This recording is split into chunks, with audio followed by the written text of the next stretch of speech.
Hey everyone, I want to give you a little introduction to HeartMath. These are simple and easy to use tools to manage stress and build resilience.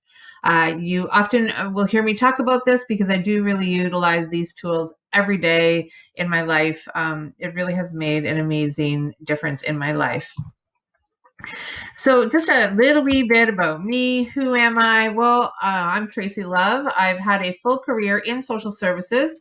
I'm currently a professor at a local community college. I'm a certified life and corporate coach, and I'm a certified workshop leader with the Institute of HeartMath, where I have taught these tools to well over 2,000 people. And the feedback has always been amazing. And I just love sharing the news about these simple and easy to use tools.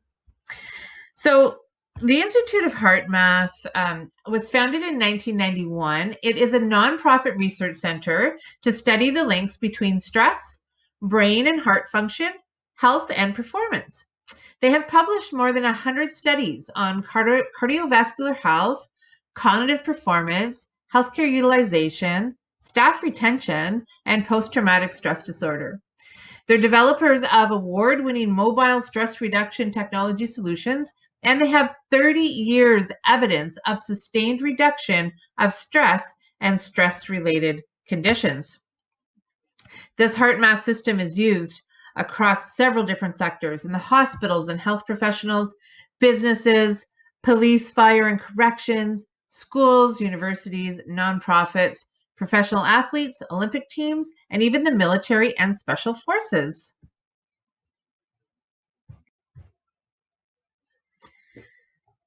Our emotions run in the background all the time, whether we're aware of them or not.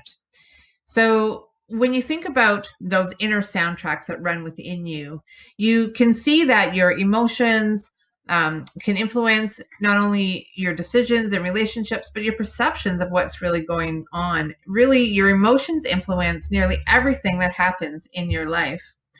And emotions not only affect our perceptions, but they have other significant effects as well. One thing that our emotions influence is our heart rate variability. Our heart rate is simply the number of times our heart beats in a minute. And it used to commonly be thought that the heart beats at a steady rhythm, but it is now known that in a healthy and resilient person, the amount of time between each heartbeat varies. So this is a natural beat-to-beat variation, and it's always occurring, whether you're sitting still or sleeping, laying down, answering emails, or even driving on the road. So what you're seeing here is an electrocardiogram showing just 4 heartbeats. There's a different interval or amount of time in between each of these heartbeats.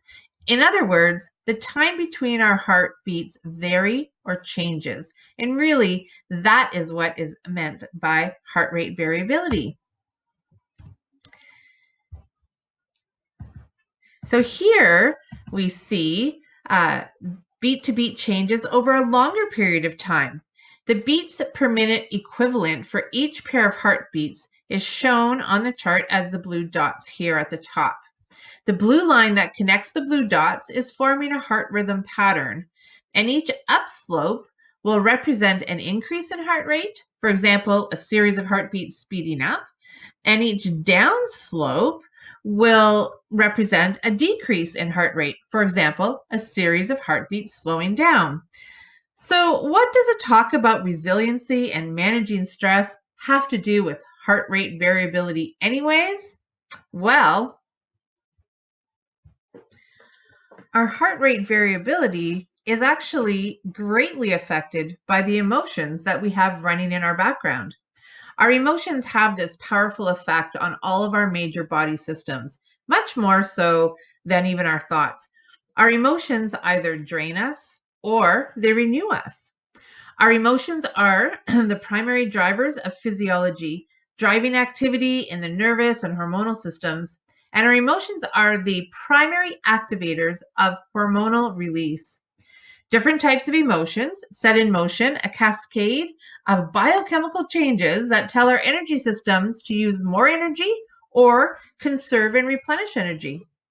So our emotions are what motivates us, and determines what we care about in life, and they determine how we choose to spend our energy. So when you think about having a rough day and your emotions are depleting, this is what's actually happening to you while that is occurring. So some emotions like impatience, anxiety, frustration, sadness, they reduce our resilience and they reduce our ability to think clearly and communicate effectively. So think about for a minute the last time you were really overwhelmed with anger or just overwhelmed with stress. How clearly were you thinking? Big emotional upsets are really not the only ones that drain your energy, but more energy can actually be drained from an accumulation of quieter, ongoing emotional reactions that sometimes we don't even notice that they're happening. But both types affect physiology, resilience health, and our performance. So research really has shown that accumulated emotional reactions over time have all of these unhealthy side effects: reduced muscle mass, brain cell death, impaired memory. We get older faster, impaired mental function, and diminished performance. So we really want to do what we can to manage those depleting emotions. Now, the good news is, by contrast, renewing emotions and attitudes and feelings can recharge our inner battery. So, emotions like enjoyment or appreciation, adventure, love, care, patience, and tolerance have nice positive effects on us physiologically. Our positive emotions will help to build our resilience and rejuvenate us mentally, emotionally, and physically. So research shows that all of these things can happen when we experience renewing emotions. So we have an increased longevity, like we can live longer, increased resilience to the adversity that happens in our lives. We can improve our memory, improve our problem solving. We can even increase our intuition and our creativity and improve our job performance and achievement. So positive emotions also set in motion those 1400 biochemical and hormonal changes, but the changes are very different when it's renewing positive emotions. One of the emotions, one of the hormones rather, that is set into play when we are experiencing renewing emotions is DHEA. This is kind of known as the fountain of youth.